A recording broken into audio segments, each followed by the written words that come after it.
Hello, everyone. Ben Coleman here, your anchor host for Plane Time, Florida Aviation Network, coming to you live and in the clear from EAA Radio at the AirVenture 2025. We're here in the studios with actually the folks that do the live editing and everything with here. We got Digital Dave and Fast Eddie. Guys, what do you do here?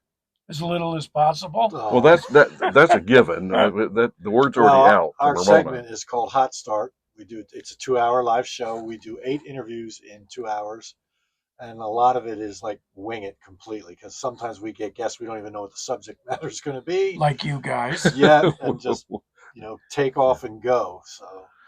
Well, and the thing is exposure, Right. And this is where radio. Sometimes people say, "I don't listen to the radio anymore."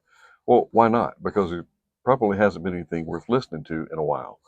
You guys, from what I have picked up and learned, is you have something that's really interesting to listen to. You do bat around quite a bit, but again, with Florida Aviation Network, it's that one kernel of takeaway, and you guys have some takeaway moments. Well, not only do we broadcast on AM and FM, but we stream, and we stream video as well now. And they'll stream the air show, they'll stream Theater in the Woods, which is an evening presentation.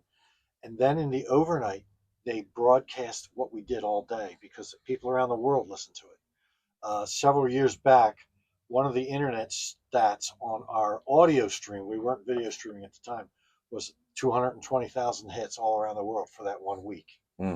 So we get out more than we realize. And we all know in the industry, we are a sliver of the population, just a sliver. And we need to increase that sliver because aviation and aerospace has more impact than people realize on their daily lives. And it's we're here to expose that, and not only the Florida Aviation Network, but any other network that is working in unison with us. And again, John Tennyson, I'm going to back up a little bit. And John and I were having a discussion many years ago about everybody doing their own little thing and trying to make money at it. The industry's too small, so let's put it together, make a combined effort. Everybody will make a little bit. Nobody's going to get rich. Well, you do know how to get rich in aviation. Make $1 million. Yeah, make $1 million. Yeah. You start with 2. Right, Yeah. right. Okay. But any more thoughts? Oh. Well, and EAA radio, like a lot of things in aviation, started out very small. He's one of the founding members. One of the original 3 founding members. Yeah. They locked him in a room because he was not socially acceptable at the time. We're not kidding. They locked us in a room where all the amplifiers are for the mainline PA. Oh, Lord. And we sat there reading AirVenture Today. Because what else do we have? And 5 years after EAA radio got started, he's telling me, you get your 3rd week of vacation. You are coming out to AirVenture and you're going to work with me on the radio. I was voluntold. I'm a draftee. But what really kicked us off was when a group from St. Cloud State University, Jim Gray, Tommy, he teaches radio. Mm-hmm. So he came out here and just revolutionized us. And they're the reason we're like this now, not necessarily us. We went from a bunch of backyard jabronis to radio professionals. A radio station, yeah. And so the they bring so much talent every year. Yeah. So we can't claim anything. The talent in this place runs amok. We just talk. Starting with us.